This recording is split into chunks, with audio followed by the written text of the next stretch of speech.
जब मेरे बाल बहुत ज़्यादा झड़ते हैं तो मैं यही टोनर बनाती हूँ और मेरे बालों का झड़ना इंस्टेंटली बंद हो जाता है। तो कैसे ये बनाना है आज की वीडियो में हम बात हेलो करेंगे। Everyone, good morning. कैसे हैं आप सब? आई होप सभी अच्छे ही होंगे। भाई सर्दियों के मौसम में हमारे बाल जो है ना बहुत ज़्यादा झड़ते हैं और मुझे भी ये समस्या हो गई थी कि मेरे बाल बहुत ज़्यादा झड़ रहे हैं। और इस मौसम में आजकल सीजन में होता है आंवला। अगर आपके पास फ्रेश आंवला है तो बहुत बढ़िया चीज़ है। उसका रस आप अपने बालों में लगा सकते हैं। किस तरह से लगाना है वो मैं आपको आगे बता रही हूँ। इन केस अगर किसी के पास फ्रेश आंवला नहीं है, जैसे मेरे साथ भी इस बार ये घटना घट गई कि मेरे पास फ्रेश आंवला नहीं है, तो जो मैंने सुखाया हुआ था पिछले साल का, और जितना आपके पास पुराना आंवला होता है ना, पर हाँ, उसको रख-रखाव सही से होना चाहिए। जैसे मतलब आप उसको सुखा करके रख लीजिए, तो बिल्कुल एयर टाइट कंटेनर में बंद करके उसे रखिए ताकि उसमें हवा ना लगे, और बीच-बीच में उसको धूप लगाते रहना चाहिए। तो ये चीज़ मैं करती हूँ। और जितना आपका पुराना आंवला होता है, वो और भी ज़्यादा फ़ायदेमंद होता है, गुणकारी होता है। और एक और आंवले की चीज़ एक पॉइंट बताती हूँ कि जो सूखा आंवला होता है आपका, उसको अगर आप पका करके इस्तेमाल करते हो तो उसके जो गुण हैं ना और भी ज़्यादा बढ़ जाते हैं। और लोहे की कढ़ाई में अगर आप उसको पका करके इस्तेमाल करते हैं तो आपके आंवले के गुणों के साथ-साथ उसमें आयरन के गुण भी आ जाते हैं और आपके बालों को ये गहरा काला कलर देता है। तो मैं अपने आप मुझसे बार-बार पूछते भी हो कि आपके बाल इतने काले कैसे हैं? तो बाल मेरे इसलिए भी काले हैं क्योंकि मैं उस कढ़ाई का पीछा नहीं छोड़ती और उसमें आंवला हमेशा मतलब पका करके इस्तेमाल करती रहती हूँ। रेमेडी में मैं बहुत सारी चीज़ें जैसे अ कभी कड़ी पत्ता हो गया, ये सब चीज़ें जो होती है ना हमारे बालों की ग्रोथ के लिए बहुत बेस्ट होती है। तो इस बार मुझसे भी थोड़ा-सा मतलब कि मैं स्किन केयर के ऊपर तो अच्छे से ध्यान दे रही थी, लेकिन हेयर केयर पे मैंने ध्यान नहीं दिया और दिल्ली वगैरह गई हुई थी, आपको तो पता ही है। तो फिर उस वजह से भी मैं मतलब अच्छे से केयर नहीं की बालों की, तो मेरे बाल भी झड़े। लेकिन अभी मैं प्रॉपर्ली केयर कर रही हूँ और जो ये टॉनिक मैं आज आपके साथ शेयर कर रही हूँ, एक बार आप भी ट्राई करना, कितने भी आपके बाल झड़ क्यों ना रहे होंगे, इंस्टेंटली आपको रिजल्ट मिलेगा। ये नहीं होगा कि भी आज के आज ही आपके सारे बाल जो है ना झड़ना बंद हो जाएंगे, ऐसा तो नहीं होगा। लेकिन हाँ, लगभग मतलब 70% आपको फ़र्क एक दिन में ही दिखना शुरू हो जाएगा। फिर आप रेगुलर यूज़ करना। रेगुलर का मतलब है कि जब भी आपको बाल धोने हैं, तो बाल धोने से आधा घंटा पहले मिनिमम बता रही हूँ, मैक्सिमम आप ओवरनाइट भी रख सकते हैं, क्योंकि ये जो टॉनिक है, इसमें हम सारी की सारी चीज़ें घर में जो आपके मौजूद रहती हैं, किचन में, आपके आस-पास नेचर में, वही चीज़ें इस्तेमाल कर रहे हैं और ये बहुत कारगर हैं आपके बालों की ग्रोथ के लिए। इससे आपके बाल काले भी होते हैं और साथ ही साथ आपके बालों की ग्रोथ भी बहुत अच्छी होती है। तो चलिए, जल्दी से पहले देखते हैं कि किस तरह से आपको ये हेयर टॉनिक बनाना है और लगाना है। बाकी इसे आप जब भी आपको बालों को धोना है ना, अगर बहुत ज़्यादा टाइम नहीं भी है, तो आधा घंटा पहले ज़रूर लगाना। तो चलिए देखते हैं कैसे इसको तैयार करना है। रेमेडी को बनाने के लिए सबसे पहले हम लेंगे एक आयरन पॉट। आप लोहे की कढ़ाई भी ले सकते हो, इससे हमारे बालों को आयरन के गुण भी मिलेंगे। अब मैंने लिया है 1 गिलास पानी का। अगर आपके पास हैवी तले वाली आयरन की कढ़ाई हो तो वो और भी बेस्ट रहेगी।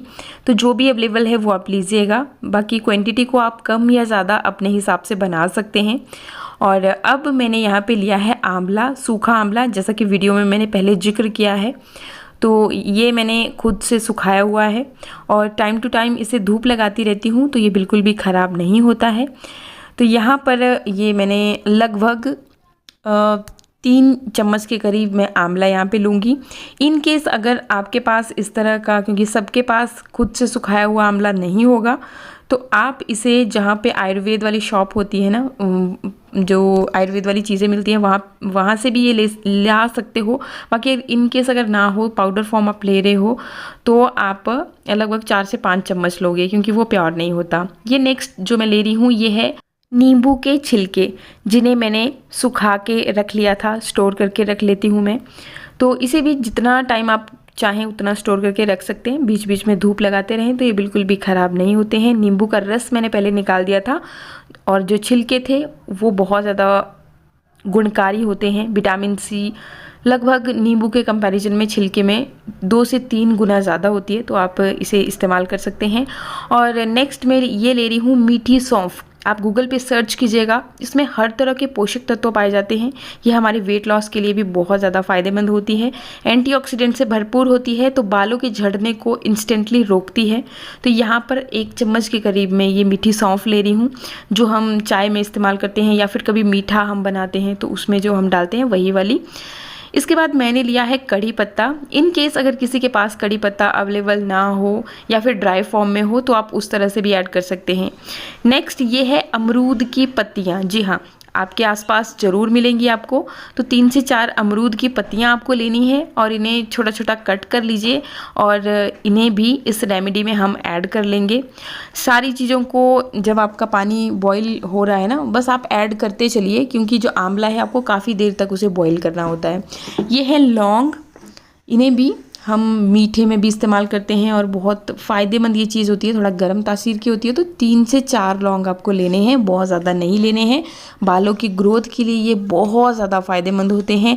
आप गूगल पे सर्च करोगे तो आपको पता चलेगा कि इनमें भी कितने ज़्यादा पोषक तत्व पाए जाते हैं। नेक्स्ट ये जो मैं ले रही हूँ ये है चाय पत्ती, जो हम चाय बनाते हैं, सिंपली वही। इसकी जगह पे आप ग्रीन टी भी ले सकते हैं, जो भी आपके पास अवेलेबल होगी घर पे वो आप ले सकते हैं। मैंने यहाँ पे 1 चम्मच के करीब ली है और ये आपको सबसे एंड में ऐड करनी है, शुरू में ऐड नहीं करनी है। जब आप आंवला को अच्छी तरह से, आंवला और जो नींबू के छिलके थे ना, तो इनको जब अच्छी तरह से पका लेते हो तो आपने ये बाद में ऐड करनी है। और जब चाय पत्ती आप ऐड करोगे तो बहुत ज़्यादा देर तक आपने फिर रेमेडी को नहीं कुक करना है। उससे पहले आप जितनी देर बॉईल करेंगे तो जितने भी पोषक तत्व होंगे ना सारी चीज़ों के अंदर, तो वो अच्छी तरह से रिलीज़ होंगे। और चाय पत्ती को बहुत ज़्यादा बॉईल नहीं करना है।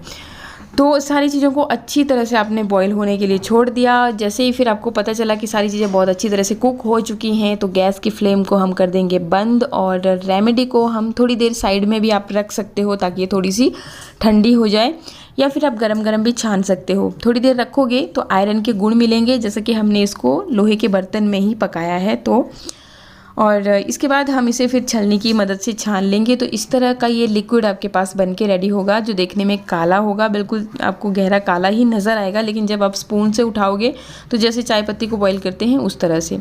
इसमें अब आप ऐड करोगे, मैं यहाँ पे ऑलिव ऑयल ऐड कर रही हूँ। आप कोकोनट ऑयल, आप सरसों का ऑयल, जो भी हेयर केयर के लिए ऑयल इस्तेमाल करते हैं वो आप ऐड कर सकते हो, और नहीं भी ऐड करना चाहें तो भी स्किप कर सकते हो। और इसे कैसे इस्तेमाल करना है वो मैं आगे आपको बता रही हूँ। तो जैसा कि आपने देखा, रेमेडी को बनाना बहुत ज़्यादा सिंपल है और लगाना भी बहुत सिंपल है। बस आप अपने बालों की स्कैल्प में इसे बहुत बढ़िया तरह से लगा लीजिए, छोड़ दीजिए। आप इसमें ऑयल भी ऐड कर सकते हैं, जो लोग ऑयल पसंद नहीं करते हैं वो स्किप भी कर सकते हैं, लेकिन सर्दियों के मौसम में ऑयलिंग जरूर करनी है आपको अपने बालों में, क्योंकि हमारे स्कैल्प जो है ना बहुत ज़्यादा ड्राई हो जाते हैं, डैंड्रफ की समस्या हो जाती है। तो डैंड्रफ की समस्या के लिए भी ये जो रेमेडी है बहुत कारगर है। तो आप ट्राई ज़रूर करना मेरे बोलने से, और जब अच्छे रिजल्ट्स मिलेंगे तो मेरे साथ भी कमेंट बॉक्स में कमेंट जरूर करना। बाकी शेयर करना अपने फ्रेंड्स के साथ जिनको भी हेयर लॉस से रिलेटेड प्रॉब्लम हो रही है। और इसी तरह के और भी अच्छे वीडियोज़ के लिए चैनल को सब्सक्राइब करना भी बिल्कुल नहीं भूलना है। तो आज के लिए इतना ही, मिलते हैं नेक्स्ट वीडियो में। नमस्कार, थैंक यू, बाय बाय।